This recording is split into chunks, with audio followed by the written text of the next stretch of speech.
الحمد للہ کفا وسلام علی عبادہ الذین اصطفیٰ اما بعد شہر رمضان الذی انزل فیہ القرآن وقال اللہ عز وجل انفقوا فی سبیل اللہ کما قال اللہ جل وعلا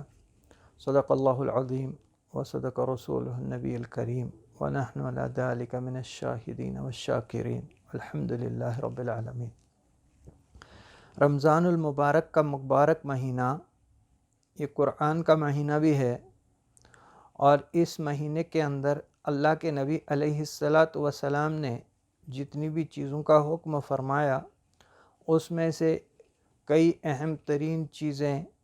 جیسا کہ مواسات،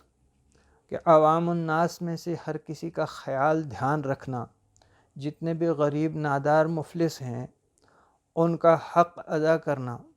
اس حق کے ادا کرنے کے لیے ایک تو زکوٰۃ ہے،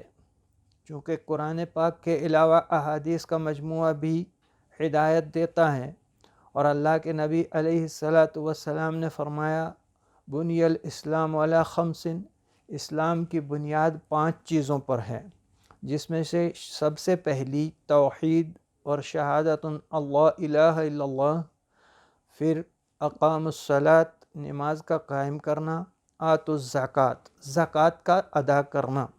یہ زکوٰۃ کیا ہے اور کیوں دی جاتی ہے اور کب دی جاتی ہے اور کتنی دی جاتی ہے، اس کے بارے میں مختلف تفاصیل ہیں۔ سب سے پہلی بات یہ دھیان میں رہے کہ صاحب نصاب ایک شخص ہوتا ہے۔ صاحب نصاب کس کو کہتے ہیں؟ جس انسان کے پاس 7.5 تولہ سونا، اگر وہ نہیں تو چاندی ہے، اور چاندی کے لیے 52.5 تولہ چاندی کا ہونا شرط ہے، وہ بھی نہیں ہے، تو اس انسان کے پاس اتنا روپیہ یا اس روپے کے ساتھ کچھ ملی ہوئی چیزیں، کچھ سونا، کچھ چاندی، کچھ روپیہ اور کچھ مال تجارت اور کچھ گھر کے اندر ایسی چیزیں جو استعمال میں نہیں ہیں، جیسے علاوہ برتن، جیسے علاوہ بسترے رکھے ہوئے، جیسے علاوہ کپڑے رکھے ہوئے، وہ ساز و سامان جو کبھی کبھی شاید استعمال ہوتا ہو وگرنہ استعمال ہی نہ ہوتا ہو، اس سارے کو ملا کے اگر اس شخص کے پاس 52.5 تولہ چاندی کی قیمت، جو آج کے زمانے میں قریب 30,000 روپے کے آس پاس بیٹھ جاتی ہے، اتنا مال موجود ہے، تو یہ آدمی صاحب نصاب بن گیا۔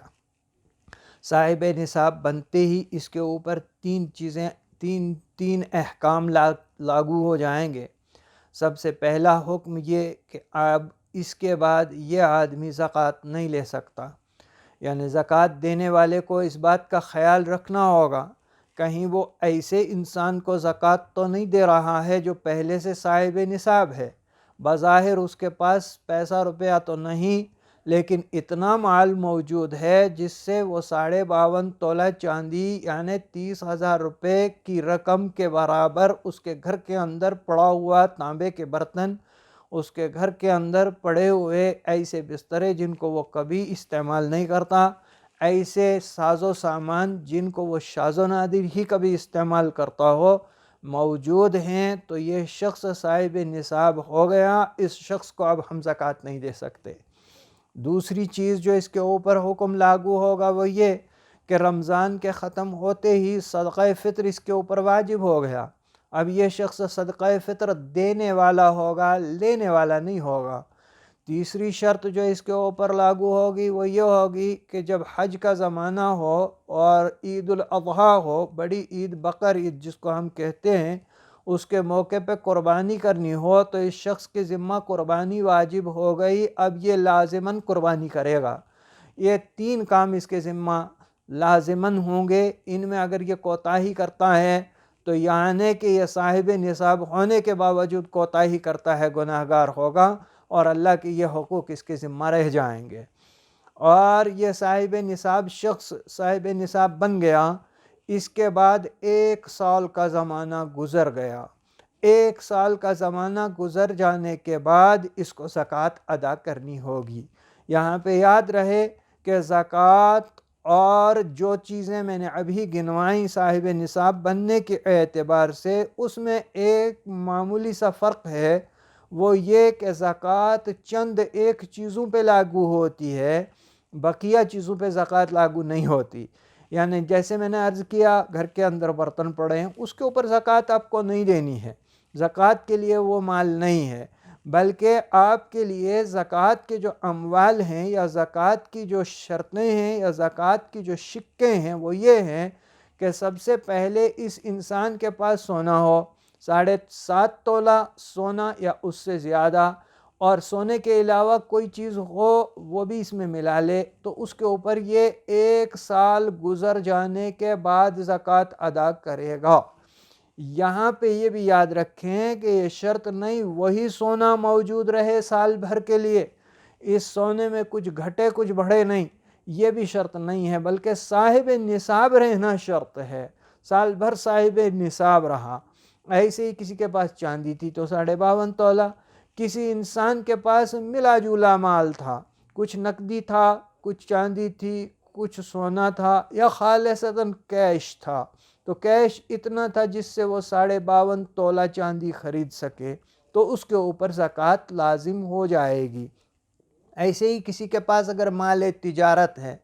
مال تجارت کہتے ہیں اس مال کو جو بیچنا ہو، ایک آدمی کے پاس دکان ہے، اس دکان کے اندر اس کا سامان پڑا ہوا ہے، اس سامان کو یہ بیچ رہا ہے، اس کے بدلے نیا سامان آ رہا ہے، یہ اس کے لیے آمدنی کا ذریعہ بھی ہے، تو اس پورے کے پورے سامان کو دیکھنا ہوگا کتنے کا ہے۔ اگر فرض کرو ایک آدمی کے پاس 10 لاکھ کا سامان اس کی دکان میں ہے، اس 10 لاکھ میں سے اس کے ذمہ کچھ قرضہ ہے، اگر قرضہ اس کے ذمہ فرض کرو 2 لاکھ کا ہے تو 10 میں سے 2 مائنس ہو جائے گا، اور باقی 8 جو بچیں گے ان 8 کے اوپر 2.5% کے حساب سے زکوٰۃ ادا کرنی ہوگی، حالانکہ یہ اس کا مال تجارت ہے۔ ایسے ہی کسی انسان کے یہاں مکان ہیں اور وہ مکان خریدتا ہے، اس کے بعد اس مکان کو بیچ دیتا ہے، یا ایسی زمین ہے جس کو وہ خریدتا ہے اور بیچ دیتا ہے، تو وہ خریدنا اور بیچنا اگر اس کے بیچ میں آ جائے تو یہ مال تجارت بن جائے گا، اس مکان یا اس زمین کے اوپر بھی اس کو زکوٰۃ ادا کرنی ہوگی، اور وہ ایسے کہ سال گزرنے کے بعد اس کی قیمت دیکھنی ہوگی کتنی ہے، جو قیمت اس کی بازار کے بھاؤ کے اعتبار سے نکلے گی اس قیمت کا 2.5% حصہ اس کو زکوٰۃ کے طور پہ ادا کرنا ہوگا، اس کو مال تجارت کہتے ہیں۔ ایسے ایک آدمی کا مکان ہے لیکن اس نے وہ اپنی رہائش کے لیے رکھا ہوا ہے، یا اس کے پاس زمین ہے یا اپنے خرچے کے لیے، یا اس کو ایسے زمینداری کے لیے، یا اس کے اندر باغ لگا رکھا ہے اس کے لیے رکھا ہوا ہے، تب اس کے اوپر اس زمین کے اوپر زکوٰۃ تو نہیں ہوگی، اس مکان کے اوپر جو رہائش کے لیے ہے اس کے اوپر زکوٰۃ تو نہیں ہوگی، یا اس کی دکان ہے اس دکان کے اوپر زکوٰۃ تو نہیں ہوگی۔ البتہ اگر اس زمین سے فصل پیدا ہو رہی ہے اس فصل کے اوپر اس کو عشر ادا کرنا ہوگا، اور عشر کے مسائل الگ ہیں، وہ الگ سے جاننے ہوں گے۔ تو جو چیزیں زکوٰۃ کی ہیں اس میں سب سے پہلے سونا، دوسرے نمبر پہ چاندی، تیسرے نمبر پہ نقدی، چوتھے نمبر پہ مال تجارت، یہ 4 چیزیں وہ ہیں جو شہری لوگوں کے لیے ہیں، اور پھر ایک 5ویں چیز ہے وہ ہے جانور۔ اگر یہ انسان بھیڑ، بکریاں، گائیں، دوسرے تیسرے جانور پال رہا ہے تو ان کے اوپر بھی زکوٰۃ دینی ہوگی۔ جیسے ایک انسان کے پاس اگر 40 بکریاں ہیں تو 40 پہ اس کو 1 بکری زکوٰۃ کے طور پہ دینی ہوگی، تو یہ اس کے لیے حکم ہوا۔ ایسے ہی بھیڑوں کے علاوہ، بکریوں کے علاوہ گائے، بھینس یا اونٹ، گھوڑے، ان کا الگ سے نصاب ہے، وہ ان لوگوں کے لیے ہے جن کے پاس وہ مال ہو، وہ اس کے مسائل جان لیں۔ لیکن عوام الناس میں یہ بات یاد رہنی چاہیے کہ زکوٰۃ کے لیے 5 چیزوں میں سے 4 وہ یاد رکھیں۔ سب سے پہلی چیز میں نے سونا عرض کیا، دوسری چیز میں نے چاندی عرض کی، تیسری چیز میں نے جو عرض کی وہ ہے مال تجارت، اور چوتھی چیز ہے کیش، یا یہ چاروں چیزیں ملا کے کچھ اس کا اتنا بن جاتا ہے کہ جس سے ہم 52.5 تولہ چاندی خرید سکتے ہیں۔ اب اس میں ایک سوال یہ، عورتیں اکثر کہتی ہیں کہ ہم نے جو زیور پہن رکھے ہیں اس پہ زکوٰۃ نہیں، یہ غلط ہے۔ زکوٰۃ اس پہ بھی ادا کرنی ہے اگرچہ وہ پہن رکھا ہو۔ پہنا ہوا سونا بھی کرنسی کی طرح ایک ایسا مال ہے کہ جس کی قیمت پہننے کی وجہ سے گھٹتی نہیں، اس کی قیمت برقرار رہتی ہے، اس لیے اس پہ بھی زکوٰۃ دینی ہوگی۔ ایسے ہی وہ خواتین جو یہ کہتی ہیں